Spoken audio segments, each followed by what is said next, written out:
మా అత్తయ్యకి చెప్పినా వినకుండా ఇదైతే తీసుకొని వస్తున్నారు. నాకు తెలిసి ఇద్దరు పిల్లలు ఉంటే ఇవన్నీ చేయడం అవ్వదు. ఇంతకీ ఏం చేస్తున్నాం ఏంటనేది నెక్స్ట్ తెలుస్తుందిలే.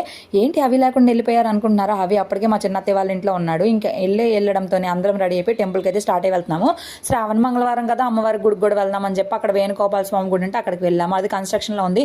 పాపం చిన్నపిల్లకి ఇవాళ నిద్రే లేకుండా అయిపోయింది. నిద్ర మధ్యలోనే లెగిసిపోతుంది మా వల్ల. ఇక అభయ ఆంజనేయ స్వామి గుడిలో దర్శనం కూడా చేసుకుని గంగానమ్మ తల్లి గుడికి వెళ్ళేసరికి అప్పటికే 12 o'clock అయింది. ఇంకెక్కడ ఉంటాయి గుళ్ళు చెప్పండి, క్లోజ్ అయిపోయినాయి. ఇక మా తోడుకోళ్ళు మా కోసం అని చెప్పి ఇక్కడ చికెన్ ఫ్రై, టమాటా పప్పు, అలాగే అన్నము, చిప్స్ అన్నీ కూడా రెడీ చేసేస్తుంది. అవి ఏమో ఫుల్ ఆకలేసేసి అన్నం అని తిరుగుతూ ఉన్నాడు. ఇంకా మా అత్తయ్యని ఇద్దరు పిల్లలు పోటీ మీద అస్సలు వదలకుండా ఎత్తుకో అని చెప్పి ఇద్దరు ఇచ్చేస్తున్నారు. మా అత్తయ్య ఏమో తెగ చేసేస్తే ఇక్కడ పనులు అనుకున్నారు, కానీ ఏమీ అవ్వలేదు. వాళ్ళందరూ అన్నం తింటుంటే నేను పిల్లోని చూసుకుంటే పిల్లలు ఇద్దరిని చూసుకుంటాలే, మీరు అన్నం తినండి ప్రశాంతంగా అన్నాను. మధ్యలోనే తిను అన్నారు. తీరా తినడం స్టార్ట్ చేసరికి అన్ని పీకి పాకాన్ని పెట్టారు. చూసారు కదా మా తోడుకోళ్ళు అయితే ఇన్ని చేసింది. ఫుల్ వీడియో చూసారా లేదా కామెంట్ చేసింది. బాయ్.